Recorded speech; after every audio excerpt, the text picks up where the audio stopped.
Hi there. Look at us. Bang on 7 o'clock in state-controlled Britain. Two-tier system we run here for justice at the moment. But anyway, enough of that. We've got the wonderful UK's, hey, no, let's not say that. Let's say the world's top nutritionist in the room with us. So we're very lucky to have the Keto Pro, Richard Smith. Hi, Richard. Stephen, how are we? I'm very good. I learned a lesson in the week, not to talk about studies from memory, to always look them up, because sometimes you can confuse palm oil with coconut oil. You've seen the study a long time ago. But anyway, so if I do try to refer to a study, I'll try and look it up if we need one tonight. Anyway, right. Someone has taken advantage of the super sticker, which is MJ there. Thank you very much. And that means that if you've got a question, which you put QQ in front of, that question will pop up first. So, and also the super chats help the channel. So here's the question from MJ. Currently on a bulk, 196-pound male, eating 3.5 pounds of beef a day, a few eggs and butter, which is around 350 grams of protein. Too much for long term is the question. Keto Pro electrolytes and Sit Malate 2 left a good review on Amazon for you, Rich. Awesome. And thank you. Very much appreciated. Yeah, we did a good job of that, by the way, on negating those negative reviews. So thank you for everyone who has left a positive review. Massively appreciated. Anyone who has done so, you will have an additional tub of electrodes winging its way over to you as a thank you from me. Okay, let's have a look at this. 196 pound, 3.5 k of beef. So you can see there's never any prep involved with this, is it? That's lives for you. This is lives. So 3.5 pounds.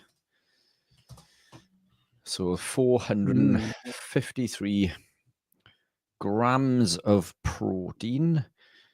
I'm wondering whether 350 of the protein's coming from the 3.5 pounds of beef. Oh, wait a minute. 3.5. Let's put that in. Right. Okay. That makes sense. So the 3.5, I'll talk you through as I do this, equates to 1,587 grams in weight. And as a rough figure, we divide this by 4.5 to give us, and as he's rightly put in, 350. I've got 352.6. Perfect. That is a lot of protein. It's not to say that we can't consume the additional protein, but is it conferring a benefit beyond a certain point? I think it becomes a case of diminishing returns. So the figure that Stephen and I quite often use is 1 gram per pound of body weight as a ballpark figure. We need a minimum of 0.5 grams per pound of body weight to allow us to heal and repair and not lose anything. But in order for us to grow, that figure needs to be 0.82 grams per pound. This is why we use the number of 1 gram per pound, because it's okay to go over on the protein. Now, this is for a normal person who does a little bit of training, likes to keep fit, but it's very different when it comes to extreme sports like bodybuilding, which I'm guessing MJ is doing, as he says he's currently on a bulk. So if we increase this to around 1.5 grams per pound, so let's see what this is. So the 196 multiplied by 1.5 gives us 294. So around 300 grams of protein is going to be sufficient. Extra 50, is it going to cause any harm? Probably not. Gluconeogenesis is demand driven, although we can initiate a little bit of fat storage, if you like, if we go beyond this because of the increase in insulin, which is elicited by leucine, by the way. I don't think that's going to be detrimental. And this is how we bulk when we do live a carnivore lifestyle, by the way. We do need to add additional nutrients in, whether this be fat or protein. Fat being the main lever to pull with this. So while consuming that volume of protein, we are consuming enough of the fat. So eating 3.5 beef, a few eggs and butter, 350 grams of protein. Look, I've dabbled with this amount for a long time, on and off. I don't think we need it. I mean, we've just established that the minimum amount is going to be around 300. So it's probably slightly over. I wouldn't do it long term. but it's okay for a bulk. So if we're looking to target muscle growth, that is exactly what we need to target, is growing the muscle. And we quite often get confused with adding weight comparative to building lean mass. Now, there's a saying within the bodybuilding community, if it's not nailed down, eat it. And this is the mentality from the carb sort of bodybuilding society or bodybuilding establishment in regards to how we bulk. But we can dirty bulk. So we can add fat, which adds weight, but it's the muscle that we need to gain. So we need to be careful that we don't add in additional or excess body fat, because we only have to lose this when it comes to either just looking good or competing, for example. So I'm always very careful in not storing too much body fat in this process. This is why I keep everything driven primarily by the protein, and I do keep it to that 1.5, which for you, MJ, would be around about 300. Meal timings are incredibly important. And what we need to do is we need to ride something called the Mtor reset, because it's Mtor that allows us to build muscle. Mtor is anabolic and ketosis is catabolic. That doesn't mean that we need to be in a catabolic state continuously, and it doesn't mean that we need to be in an anabolic state continuously. AMPK, or fasting, autophagy, and Mtor, they are two systems that work against each other in like a seesaw effect, if you like. So when Mtor is activated, AMPK is suppressed, and so on and so forth. Even though they work against each other, they're both constantly activated. To a degree, it's just one predominates. But in the growing phase, we need to activate Mtor. We can do this via carbohydrate, via training, or via protein. Now, to do it via carbohydrate, we'll elicit the Mtor response via IGF-1, which gives a long, sustained activation of Mtor, which we don't want. Yes, Mtor is beneficial for building muscle, but overactivation via IGF-1 can lead to a whole host of problems. And this is why the average lifespan of the American bodybuilder is around 15 years lower than the average American. Many put it down to anabolic steroids. I would put it down to the overconsumption of carbohydrate and the over activation of Mtor via IGF-1, because the typical bodybuilder is in this constant Mtor state. They never lower this and allow their bodies to activate fasting and autophagy and AMPK, which is also incredibly important to homeostasis within the body. So the way that I would do this is I would train fasted in the morning, maybe 7, 8 a.m. for an hour. No longer than an hour, because we don't want to overexpress cortisol and damage the HPA axis. Now, this is one Mtor activation. You can eat, but you're wasting an Mtor activation if you eat straight after training, and you're prolonging that period in which you're going to benefit from the Mtor reset. So in a perfect scenario for me, I would train fasted for an hour, then I would wait 4 hours, then I would eat meal 1, which is going to activate Mtor. Then I would wait 4 hours, meal 2, 4 hours, and meal 3. So 3 meals throughout the day. This will give us 4 Mtor activations, because 1 is coming via the training itself. This, if we were to put this into an actionable state, we would train at, say, 8. And then we would train at 7. So we're done by 8. Eat at 12, eat at 4, eat at 8. So then we're having a good 11 to 12 hours before we're training, but a good 15 to 16 hours before we are eating. So we're benefiting from a balance of Mtor and AMPK. If you can do that, MJ, this is where you're going to benefit in the activation of the Mtor reset. We can't snack in between, because this is going to bump Mtor again. So it's important to eat the meal in a large amount. Remember, we are feast and fast animals. We're not grazers. So we eat a big bolus of protein. We need to elicit that leucine response, or that Mtor response, via leucine. And this is around 3,000 milligrams of leucine. We can activate from as little as 1,500 or 1.5 grams. But 3 is going to be the maximum. And again, if we consume more than this, it doesn't mean that it's damaging. It just means it's a case of diminishing returns. And maybe we do not need to consume that additional amount. So if we do that, train in the morning, eat the meals 4 hours apart, we activate Mtor, we benefit from the Mtor reset, which is more powerful, and this will allow us to heal, build, and repair. Citrulline is fantastic. That's a potent vasodilator, which is going to help with training, repair, and recovery. We can also supplement with creatine monohydrate, my recommendation is around 10 to 15 grams of that per day, split pre and post. So anytime before training, anytime after. This will supply additional energy to the PC system, the phosphocreatine energy system, which is where our explosive movements come from. We don't need to activate the glycolytic energy system. And when we do, we can do it via the carbohydrate that we make naturally. On top of this, it will add water to the muscle. Excuse me. The water will give leverage, which means that you'll be able to lift more weight. All of this will allow more damage and more healing and repairing. And I would also supplement with a small amount of leucine prior to meals, maybe 5 minutes before. This just sort of readies the troops and gets them ready in preparation to utilize all the amino acids from the animal proteins that you're consuming in order to heal and repair. And the animal proteins are more bioavailable than plants, by the way. Not all proteins created equal. Try to consume your protein without any carbohydrate, particularly that's going to contain lectins and phytic acid, because this is going to block the absorption of many of the compounds in there, in particular things like zinc, iron, magnesium, B3, B6, B12. We don't want to block these. For example, if we block zinc is essential for the production of testosterone, and without this, it damages our body to heal and repair. So eat the protein with the fat, because the co-ingestion of protein with fat does increase muscle protein synthesis over a lean protein by itself. So always eat your proteins with your fats when bulking. Hope that helps. Yeah, well, that's definitely got the money's worth for that super sticker of £2.99, or I think it's $2.99 in dollars.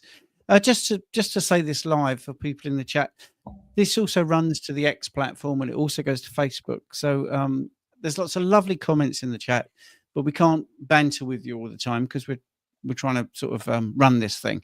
Right, so that's great. Thanks very much. Norman Chester is saying, is American peanut butter full of seed oils? Does it cause arthritis? Does it contribute to arthritis? I'm assuming you're talking about the seed oils. Not sure if you're talking about the peanuts as well. Because I have a lot of American clients. Richard, do you have a lot of American clients? Yes. Did you know my American following is, it's solid. So thank you. Massively appreciated. Yeah. So I think Trader Joe's does one, which seems to come up quite a bit. And Crazy Richards. I think they're not in England. Smuckers and 365 Everyday Value has peanut butter without any seed oils. Right. Now, does it cause arthritis? Well, we can't say cause because there's no randomized clinical trials with people locked in labs and all that stuff. Is there associations? Yes, because there's people that have arthritic pain, and when they take the seed oils out and nothing else, the arthritic pain goes down. Now, it could be coincidence, but there's ever such a lot of people that have that coincidence. So I can't say it causes arthritis. Does it contribute to arthritis? Yeah, well, I think that I can say yes, because when people go back on it, they have, whatever it is, maybe the peanut butter, let's say. Now, if it was, let's say they only introduced peanut butter with seed oils in, and the arthritis got worse, could it be the peanuts? See, could it be the salt? Could it be the other ingredients? So if they take that out and then the inflammation goes, and then they put some other seed oil based thing in, or just basically cooking vegetable oil or something like that, and the pain comes back, you're pretty nailed on with your N=1 that seed oils are causing a problem. I know Richard has some strong views on this as well, but that's my 2 penneth, as he says. Yep, spot on. And always remember that the seed oils are highly inflammatory. So if you do suffer with any condition, that additional inflammation is going to cause issues. The peanuts, they're very high in lectins, which we know cause intestinal permeability. Intestinal permeability is what leads to autoimmune issues such as arthritis. So it's the peanuts. We can say, I guess, via intestinal permeability, the lectins, which will bind to the enterocytes on the epithelial cells lining the gut, cause the release of a molecule called zonulin. When zonulin is released, it'll cause a gap to appear in the tight junctions. This will allow undigested proteins to travel into the bloodstream where they shouldn't be. This is leaky gut, and this is what leads to autoimmune issues. Many things can cause this, things like alcohol, medications. Wheat germ agglutinin is incredibly prevalent at doing so. but also other lectins like phytohemagglutinin and so on, found in many other things. Casein also another contributor. So the lectins in the peanut butter, the peanuts themselves, I would say, there is evidence to suggest that is possible. We know that arthritis is, at least some arthritis is autoimmune. Leaky gut causes autoimmune. So I think it's safe to say that the peanuts are going to contribute to that. But then the seed oils are certainly going to increase the inflammation in the body, and it's going to cause and add to that pain. So I used to consume lots of peanut butter because I love the stuff. It's highly addictive. I used to convince myself that it was good for me. I did find a good quality one. I used to eat it most days. I convinced myself it was a good source of protein. But what we tend to forget with this, coming back to the comment that we just made on the bodybuilding side, is that the peanuts themselves are very high in phytic acid and lectins, two compounds which block the absorption of many of the amino acids and other compounds in there that we need to heal and repair. So it isn't this fantastic, delicious thing that we can put in that will allow us to heal, build, and repair and thrive. It's one of those things we can get away with if the rest of the diet is good. But if it does contribute to problems, then take it out. I removed peanut butter a very, very long time ago, and it was one of the best things that I ever did. There are other nut butters which may be more beneficial. Macadamia nut butter, they're lectin-free, still contain phytic acid or phytates, but they are lectin-free, bit more expensive, and I think slightly less in regards to or they're higher, in regards to the amount of carbs per serving. But I'd probably opt for something like this over peanut butter if you can't remove the peanut butter completely. Excellent answer, Richard. And MJ said, awesome answer. He's doing all the things that you say, and it's difficult to not eat after training. Elizabeth has done a super chat, by the way, and said the questions in the chat. I am desperately trying to find the actual question. Unless your question is the one that you put, do you see the chat too, or is it pre-recorded? I don't think that's the question you put a super chat towards. So we'll go on to the next one. And when Richard is talking, I will then answer that particular question. We haven't missed you. All right, that's that. Right, so going right back to the next thing. This comes up ever such a lot because it's such a stupid thing that he says. But anyway, fit summon. Dr. Cywes says that insulin is necessary. Correct, it is, and that people who have been on carnivore for 5 to 7 years stop producing it. No, that's not correct, and that can create health problems. If you stopped producing it, that would cause a health problem. But if you produce the appropriate amount of insulin, then it's not a problem. Is it necessary to take some carbohydrates? No, it isn't, because they're non-essential.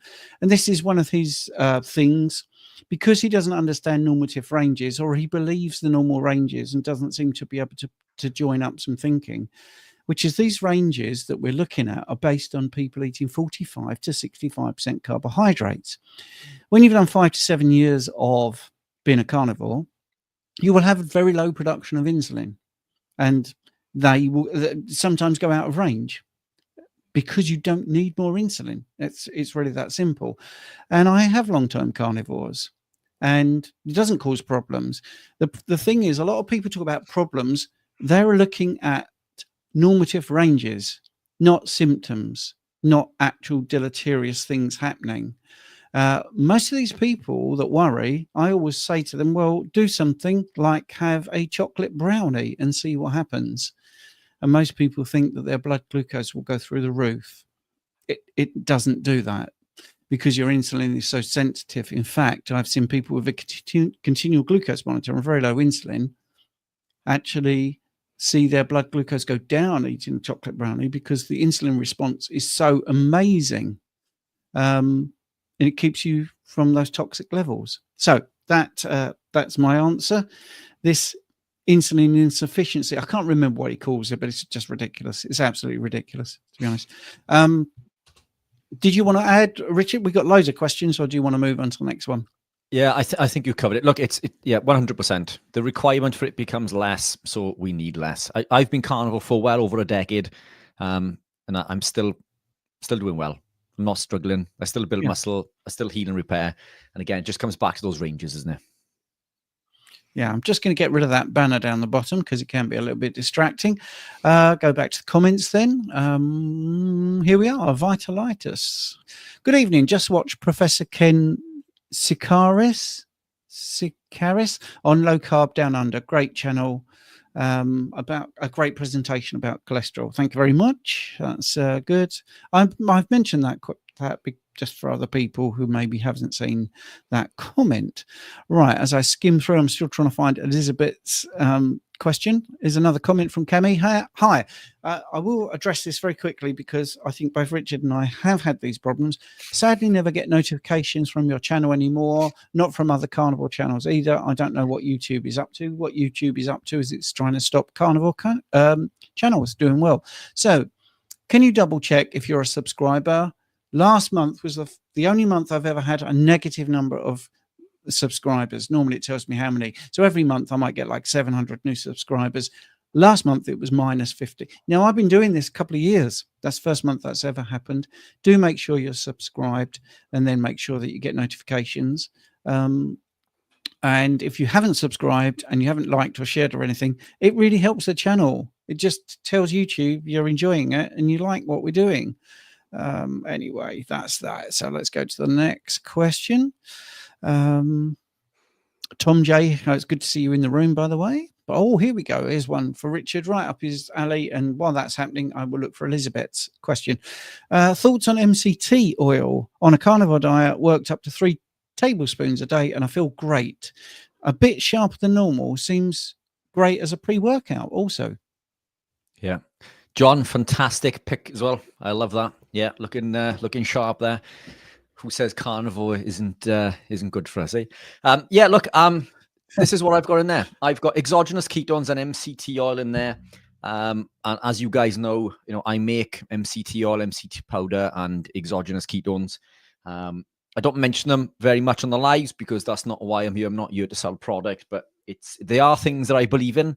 MCT oil, which is a medium chain triglyceride, is a type of fat that is found in many things, in goat's milk and other animal fats, but it's found in low quantities. So what it means is it has a medium amount of carbons within there compared to the longer chain fatty acids and the shorter chain fatty acids. Now, the medium chain fatty acids, they convert into energy a lot quicker. So a longer chain fatty acid, for example, that we consume in animal proteins, will go through the normal digestive process, and then it will be absorbed from the small intestine, bound to chylomicrons, sent to the liver via the lymphatic system, where it will enter beta oxidation or fat storage, and then that is the end product of that fat. If it were ketogenic, it will go on to create ketones, but it's a long, slower process. Now, if we consume C8 MCT, and they're meant to be 3 different types: C8, C10, and C12. C8 being the shortest. C10 I would class as an MCT, a medium chain triglyceride. C12 I wouldn't, although some of the C10 can go through the same process as the longer chain triglycerides, whereas the C8, when we ingest it, it goes into the digestive system and it's sent straight to the liver via the hepatic portal vein, where it will instantly convert into ketones, whether you are ketogenic or not. Now, MCT, as I say, they found naturally in nature. Mine come from coconut. It doesn't mean so the question basically is around the fact that MCT oil comes from coconut and we're carnivore, but we're missing the point. Is we are taking the MCT oil itself in its finest form with nothing else. So to put it into perspective, my MCT oil, which is the world's highest purity, by the way, 99.9%, you cannot get higher. It doesn't mean that 0.1 contains plant compounds or plant matter. That 0.1 is C10. So it's almost 100% C8, essentially. Now, all of the benefits that we feel, as you say, with adding energy for a pre-workout, cognitive function, helping with inflammation, helping with SIBO, helping with other infections and so on and so forth. All of these benefits that we get from living the lifestyle, we can find and achieve through consuming C8 MCT. So I'm a fantastic advocate of it. This is why I use it. This is why I use it before I come on the live. It supplies this clean, pure energy to my brain that allows me to come on and do these lives for a few hours on a Sunday. And the reason being is that the ketones will breach the blood-brain barrier. So the MCT creates ketones, and the ketones supply energy to the brain. But it's not a stimulant.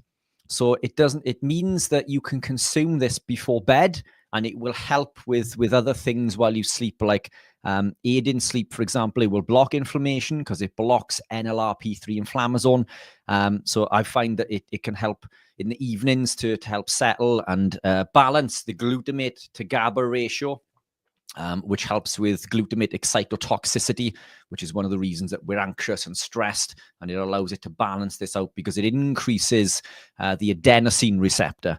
And we're probably getting a little bit deep into this. But look, a long story short, I'm a huge fan of MCT. This is why I make it. This is why I use it every day. If you're using it and you feel that it's beneficial, then keep on pushing forward. There are side effects to some people. The oil initially can cause gastro distress, and this is because we're not used to consuming the oil in such a quantity, and the bile reabsorption in the small intestine has been downregulated, but we can overcome this with time. So initially, for someone new to the ketogenic or carnivore way of living, the powder is preference because it's bound to acacia fiber, and it doesn't have such an impact on the gastric system. When you adapt deeper and you become carnivore, then the fiber within there can cause issues because now we don't want fiber, and our bodies know that we're carnivore and we don't want fibrous compounds. So then you tend to put the oil in. So when you go back to the oil, but this bile reabsorption has been upregulated because you've been living that lifestyle for so long. So there's a hint and tip there in regards to where you are in your journey. But a huge fan of MCT. Excellent.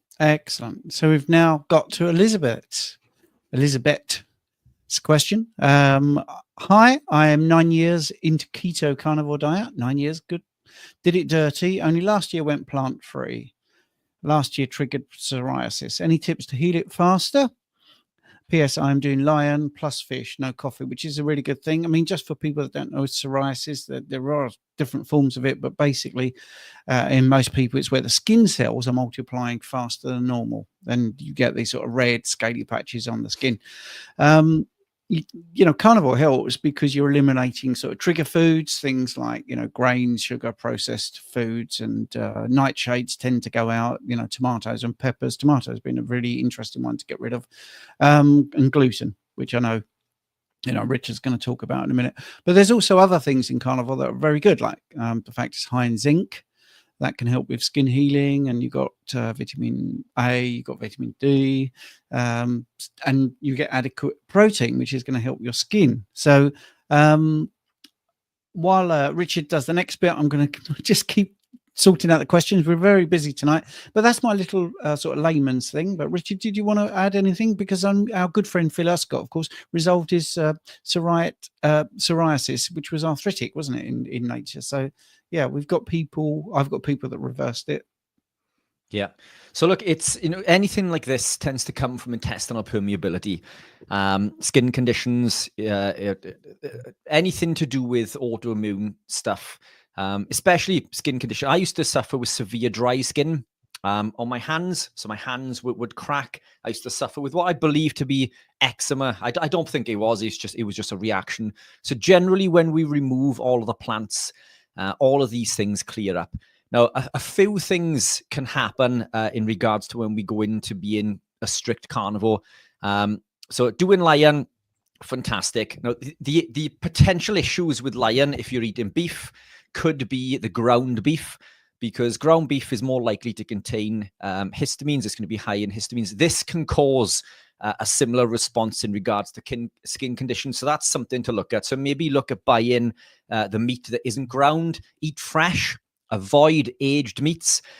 Fish in some people can also be problematic, especially if it's not locally sourced. Fish can usually be incredibly beneficial, but for some people, it can be problematic. And there are other things within carnivore that can be problematic also. Coffee, which you're not consuming, pork, chicken, they can be problematic. Aged meats and seafood in general can be problematic. So the fish could be the problem. The other thing that could be going on with this is a cortisol issue. So Elizabeth, I don't know if you do extensive exercise or training, but if you damage what's called the HPA axis, so if you are an avid athletic person, if you train a lot and you train for too long, this can cause damage to the HPA axis. We damage the negative feedback loop. And this can affect the production of cortisol. It can lead to an increased production of cortisol for a prolonged period of time. Cortisol controls sebum, which is the substance that's involved in the skin, and that could cause dry skin and skin conditions. So it could be a case that because we've removed all sources of carbohydrate, because we do need carbohydrate, by the way, or let's take that back. We need glucose, but the body makes glucose. And the body makes glucose for us via gluconeogenesis. So it will send lactate into almost a reverse pathway of glycolysis. I think there's like 3 enzymes that are different in this process. Otherwise, if it was the same, the thing would just keep on spinning. So it sends lactate and other substrates into this, and we can create glucose via gluconeogenesis. Now, gluconeogenesis is driven by cortisol, at least for a large proportion. So if we are in a stressed state for a prolonged period of time, maybe to do with excessive training or something stressful that's happened in our life, and we damage this negative feedback loop and cortisol goes into overdrive, it can affect our ability to create glucose efficiently, which can lead to this sebum being affected on the skin. So that can contribute to skin conditions. So look, there's lots of things there to look at. So, we've mentioned the aged meats, the mince meats, the fish potentially, and potentially the cortisol problem. All of these can be contributing factors. There's one other that I've just thought of also. You could be going through an oxalate detox. So oxalates will build up in the tissue and other parts of the body over a prolonged period of time when we're consuming vegetables. When we go stricter carnivore, the body sees this as an opportunity to release oxalate, and it can manifest itself in lots of ways. Skin conditions can be one of those. It can also be aches and pains, and it can be anywhere in the body. But skin conditions is a common side effect of oxalate detox. The way to find this out is to, and I'm not telling you to do this. Obviously, you live in a strict life. So what I would prefer to do is the other things that we've just mentioned. But you could try adding in some dark chocolate or some other compound that contains oxalate for a few days and see if it clears up. If it does clear up, then it's an oxalate problem.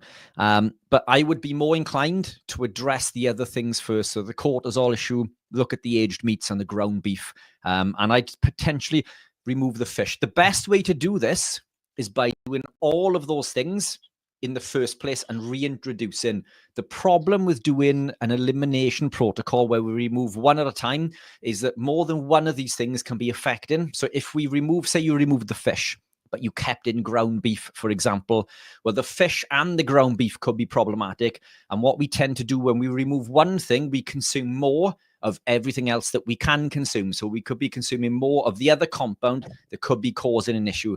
So the best thing to do with this is to go strict lion with beef and lamb, but not ground beef, fresh meat, fresh from the butcher, grass-fed, grass-finished, and no aged meats, and see if that works.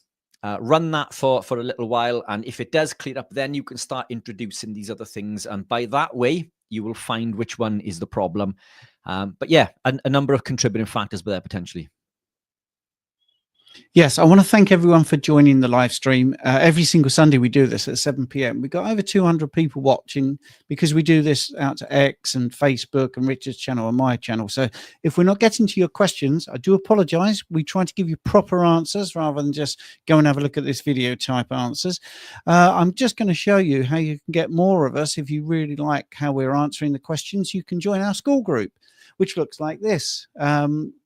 So that is sort of the front page. I'll put a link in the chat if you're interested.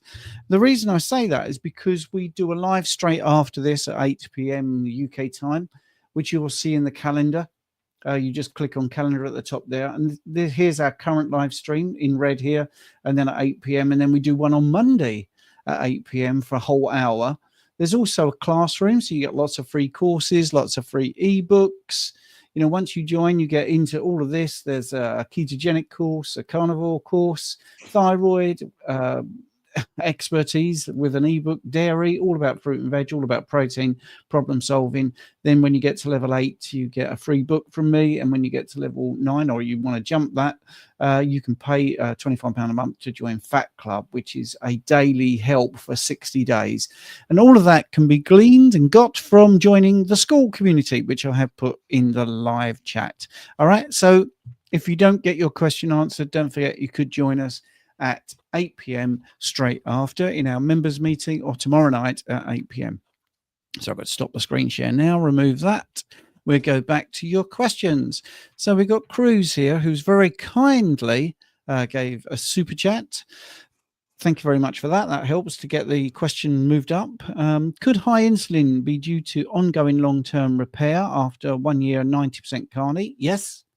Don't forget that insulin is anabolic, which means it's a building repair hormone. Also would like to find out your definition of high. As we spoke earlier, the ranges can be interpreted in many different ways.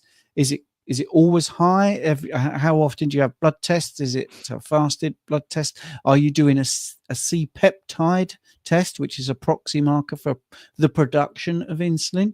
Because all of those things help to find out what is your fasted blood glucose looking like.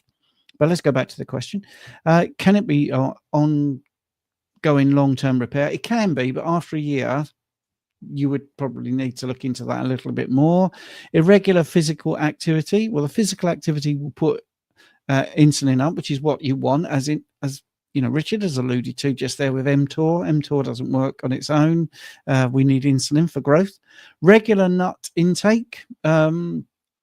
That possibly wouldn't do that because that is high fat, but it could be inflammatory because it's a plant. Alcohol is very unlikely to do that because most of the metabolism of alcohol is in the liver, but long-term consumption of alcohol does lead to, we hate the expression of insulin resistance. It's more about cell protection, to be honest, but that can actually have an effect because you will get some fatty liver if you've got too much alcohol, and that obviously affects the efficiency of insulin. Did you want to add a little bit, Richard? Yeah, look, I think you've nailed it. What I would add is that the nut intake, nuts are high in lectins, and lectins can bind to insulin receptors, and they'll cause a 5 times higher response with insulin. So nuts could be a big contributor there. But yeah, I agree that the alcohol, as you say, is going to damage the liver, and that could potentially cause problems. So try to make those changes. The nuts, I used to love nuts. But I've removed them, completely. I see no benefit to them any longer for me. And I've noticed so many more benefits since removing them. They're almost these little golden nuggets that we think are, this magic elixir that confers all of these benefits. But even the omega-3s in there, we can't absorb in the form that we need to. So if we consume nuts for omega-3s, then they contain ALA, which we need to convert into EPA and DHA, or DHA in the case of nuts. And it does it so inefficiently, close to zero is converted. So my thing there, as you say, Steve, drop the nuts, drop the alcohol. You don't have to try lion, but I think those are going to be huge contributors to any increased. And as you say, what is high insulin? I think C-peptide, as you say, is going to be a much better proxy to look at. Yeah, absolutely. C-peptide stays in your blood longer than insulin does. It's all to do with half-life. So it's a very good reading. It's a good proxy measure. Right, Flavor Friends. We're not doctors, by the way. It's all for information purposes only. There's no one-to-one patient-doctor relationship. So whenever we give you information, you can act on it, as in do more research, look it up, or have a bit more knowledge, and then that should help you find the answers you want. So Flavor Friends is saying, I'm doing clean keto stroke carnivore, and my test said I have proteinuria. Is it normal on this diet? Should I be worried? Yeah, well, it is, again, one of those things that it depends on the levels and how often this happens and how are they measuring it. Is it actually looking at protein in the urine? Is it looking at the creatinine to protein ratio? Because obviously that would make a difference. Creatinine is a waste product. When you eat more protein, it can actually mess the figures up. So normal urine will have some protein in. It's normally, I've never seen zero. When I did a decade of blood testing, urine analysis was also part of it, and saliva testing and poop testing. Lovely job. But you could say the range of protein in urine does go from 0 up to about 20 milligrams per deciliter, but up to 150 milligrams per day can be excreted into the urine and actually be sort of normal. Can be exacerbated by things like dehydration, so make sure that you're always hydrated properly, exercise or stress. So you need to look at everything. When you look at your urine, is it clear? Right? If it's clear, then you're drinking too much water. If it's dark, you're not drinking enough. You don't want clear urine, believe it or not. If they keep finding protein in there, normally about 0.3 grams of protein in a 24-hour urine sample. If it's elevated continually, then you do need to get that checked out. But yeah, we'd probably need a bit more information about that. Did you want to say something, Rich, or should we move on? Yeah, I think you've nailed it. We can go on. We could keep on going on and on, but I think you've nailed. I think you've nailed it. Let's move on. Yeah. All right. Purely because I sort of the lab experience of that. Can you discuss, aside from weight gain or loss, how carnivore allows for optimal hormonal functioning and intra-hormonal communication? Yeah, great question. Well, what creates hormones? What makes hormones? If we look at most of the hormones, they're either protein or fat based. Where do we get protein and fat? From animal proteins. If we look at what causes damage to most of the hormones in the body, I mean, let's pick one. Let's look at the thyroid, for example. What processes do we require in order to make thyroid? So there's the connection with the hypothalamus, the pituitary, the thyroid stimulating hormone, thyroid peroxidase, and then there's iodine or iodide to iodine via this process, which is iron dependent.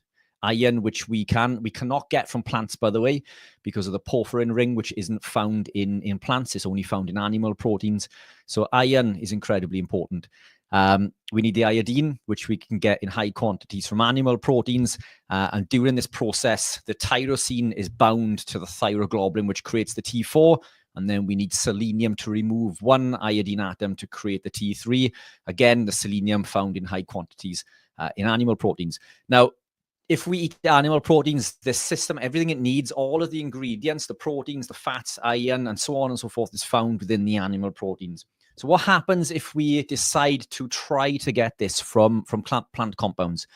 Well, what if we eat things that are high in beta carotene, not vitamin A, because vitamin A does not exist in plants. Well, beta carotene isn't true vitamin A, and true vitamin A is retinol. So we need to convert that into the active form. And one of the ingredients or cofactors involved in this process is T4. So if we use this T4 to convert the beta carotene into retinol, we reduce the T4, therefore leaving less T4 to be available for conversion into T3. So now we've got a problem. Now we've got thyroid problems. If we are lucky enough to convert any of this into retinol, what is left is used to convert the T4 into T3. So now we're left with issues with things like retinol or vitamin A deficiency elsewhere in the body. So that's just one thing. If we're also eating plants, things like kale, our brassica vegetables. What's the one I'm thinking of, Steve? Broccoli. Broccoli, superfood allegedly. Well, broccoli contains a compound called isothiocyanate, which is created during the chewing process. So when we chew on broccoli, myrosinase binds to glucoraphanin and it creates a compound called sulforaphane. Well, sulforaphane will compete for iodine at the thyroid, preventing iodine and its availability to be converted into T4. So by default, every time we consume the plant compounds, they contain these anti-nutrients that are preventing the body from producing hormones and so on and so forth. And it's a similar story regardless of whatever else we look at. So again, what are the main factors? Proteins and fats, which are found in the animal proteins. Whenever we put these other compounds in, that hinders the body's ability to create these compounds. Everything that we need, not just to survive, but thrive, are found in animal proteins. Nature provides us with this perfectly packaged present that allows us to create all of these fantastic hormones. And look, we could go on. We could go on with testosterone and the zinc blocking the ability of testosterone production and so on. But there are just some examples. So it's a similar sort of story in regards to whatever else we look at within the body from a hormonal perspective. But there are just two examples for you. Yeah, and I mean, carnivore, and if you want to get into fat as well, you can look up quorum sensing, which is not a canonical sort of method of talking to each other like hormones, but it's a little bit more sort of granular, and you could look that up actually. And that is where where bacteria populations talk to each other and they signal to each other.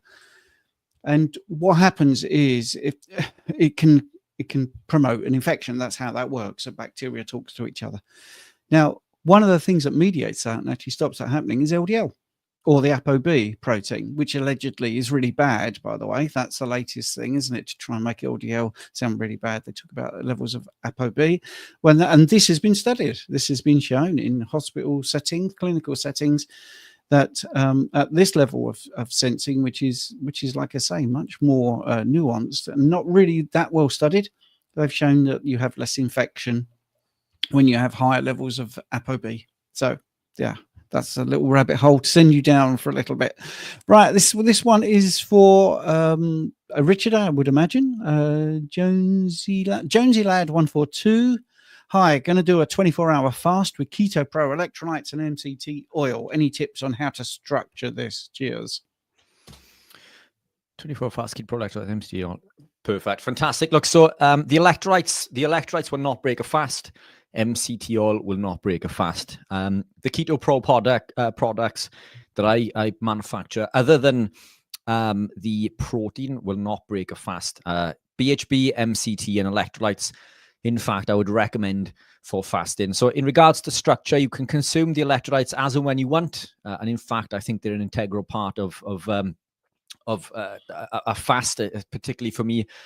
The MCT oil, the C8, again, as we mentioned earlier, this is going to instantly convert into ketones, and this is going to further enhance your state of autophagy and your benefit in regards to fasting. So the way I'd structure, I just consume the electrolytes as and when required throughout the day.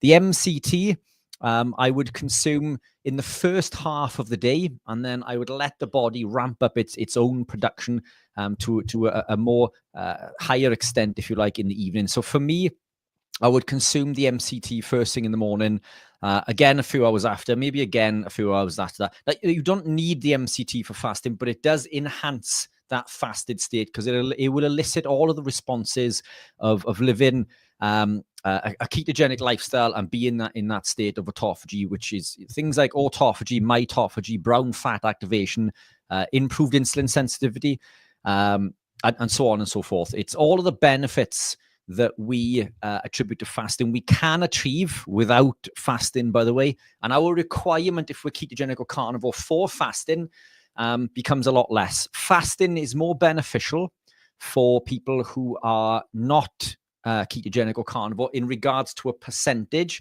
although I would deem that to be dangerous if they're not ketogenic or carnivore because of the way that they will break their fast, which is usually as a celebratory sort of meal.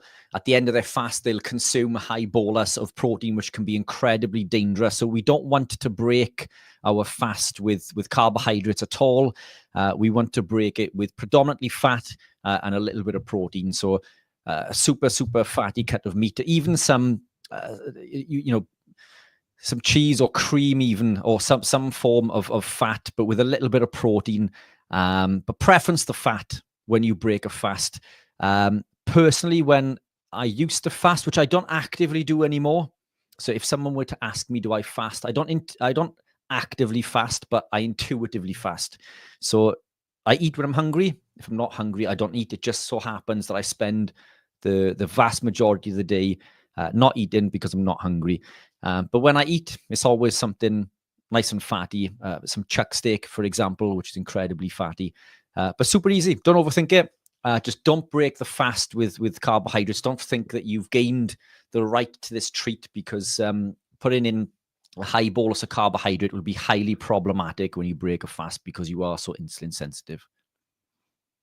Yeah, brilliant. Okay.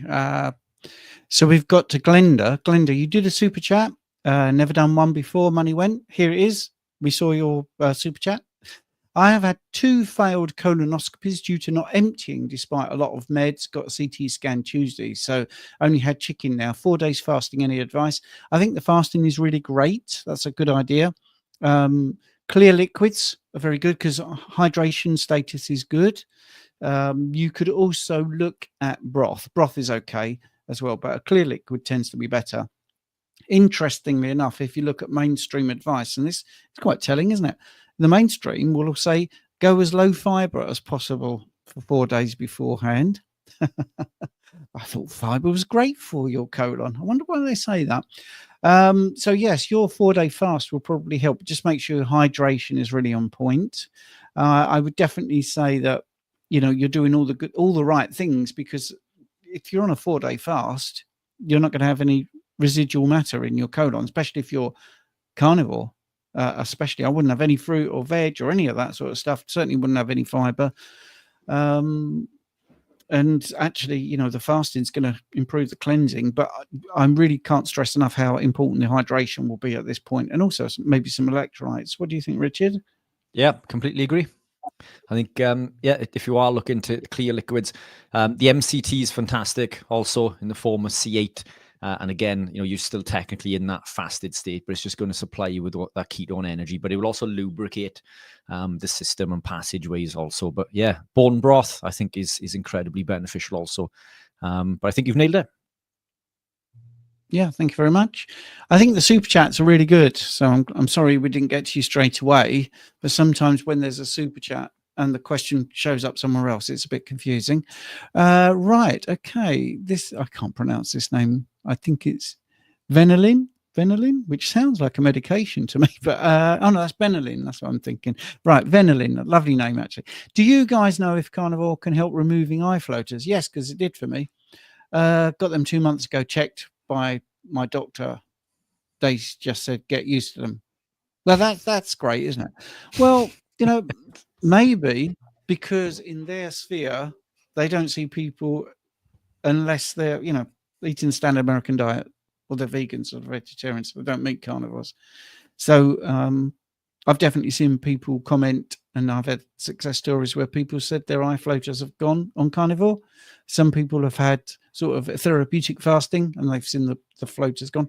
Trying to make, I can't see any floaters in my eyes right now. So that's my personal experience. Richard?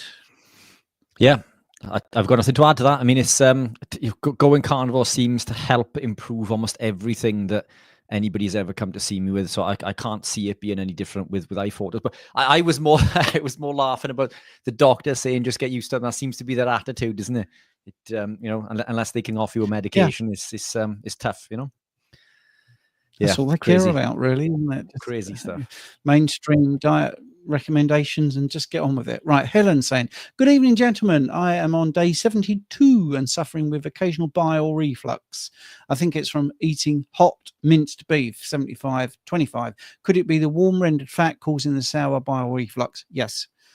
For people that don't know what we mean by rendered fat, when you cook ground beef, that liquid that's hot that many people tip back on, don't do it, especially if you're new to carnivore, because it's a little bit difficult to digest until you're fully fat adapted. But I would say it's that Helen hot stuff. I like the name. Yeah, spot on. Richard? And yeah, there could also be a histamine response. Again, as we mentioned earlier, ground beef or minced beef, it tends to cause issues within the gut because it will increase mast cell activation, which will release histamines. Histamines will create acid reflux. So it could be to do with the rendered fat and the aged meats.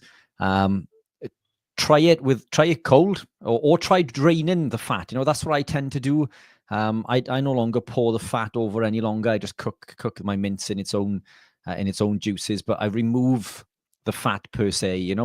So you could try that first, but if that does persist, then just come away from the ground beef or the minced beef, and see how you get on. But yeah, it's incredibly common in regards to acid reflux on a carnivore lifestyle. And there are other contributors as well. Chicken and pork can be also problematic because of the lectins that they consume within their diet. Yeah, just to remind people, I'll put another link into the chat to our school community, because at 8 p.m. we're going to be over there. And we have another super chat question from BB. Hi, Rich. Does MCT powder break a fast, as I take it with electrolytes first thing in the morning? Thanks. No, not at all. It will further increase the benefits of a fasted state. And again, just to reiterate, the MCT, the one that I make, at least the C8, it's sent straight to the liver via the hepatic portal vein. So it doesn't go through the long, laborious digestive process that the longer chain fatty acids that we consume from animal proteins will do. Because it does this, it doesn't activate the digestive system, and it does not break a fast, because it's the activation of Mtor that will break a fast. We look at calories.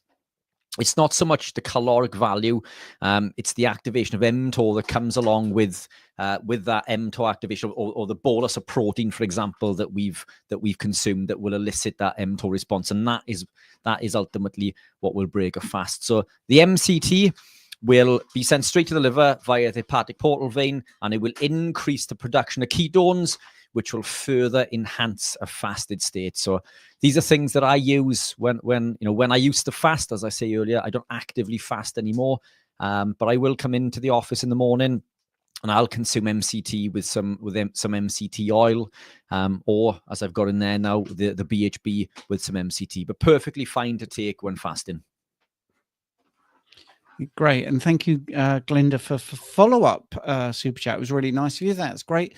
And if you look carefully in the chat, by the way, our chat is really good. It's full of great people. Andrew Scarborough, maybe investigate a capsule endoscopy if it's appropriate. It's a camera pill you swallow at home that goes through the whole digestive tract with 360-degree high-definition images. And he had it in 2012. Ah, it's cutting edge, this boy. Cutting edge. So, yeah, we got 3 minutes. So let's go back to the last question we might be able to squeeze in. James, it's a two-parter. Clarification on the Mtor activation. Confirming that protein is necessary for Mtor activation. Fat alone will not do it. Is that correct? Yes. Protein, you can activate Mtor via training also. So it's the protein isn't necessary in that respect. And carbohydrate can activate Mtor, but again, via a different pathway. So training and protein will activate Mtor directly, but carbohydrate will activate it via IGF-1. So it's a different process, but fat will not elicit an Mtor response. No, and that sort of brings us to the end here. I'm just screenshotting some of the questions. If you've missed out, we haven't got to it, I do apologize. Like I say, we're running us on 4 different platforms, and the best way to get your question answered is either turn up early once the live stream at 7 p.m. is advertised on YouTube, and put your question in the comments or the live chat, which will get you there. You can do that even, the day before. Or when it goes live, you can do a super chat, which helps us, supports the channel, and moves it up a number. Anyway, I want to thank you. If you're not coming over to our school group, we will see you next Sunday, which is free. And we're here every Sunday for a whole hour. Hope you've enjoyed that. If you join us on school, you'll see other members there who love seeing us for half an hour on a Sunday. We call it extra time. And we also do a whole hour on Monday at 8 p.m. So you get a lot from the membership plus all the courses. So everybody on YouTube, X, Facebook, Richard's group, my channel, whatever. Thank you so much. Do make sure you subscribe. Make sure you click the notification bell. Fantastic. Steve, really quickly, just before we go also, I'd just like to just reiterate what you said in regards to the full frank answers. We'd love to get through them all, but we do love to give detailed answers. But what we do, if you follow us over to school, where Stephen quite often screenshots many of the comments or the questions that are still left. And if you are on the live within the school group, we can get into these either tonight, over the next 30 minutes, or tomorrow through the full hour. So hopefully we'll see you there. Yeah, I am screenshotting furiously before we go. So loads of questions. Thanks a lot. Bye-bye.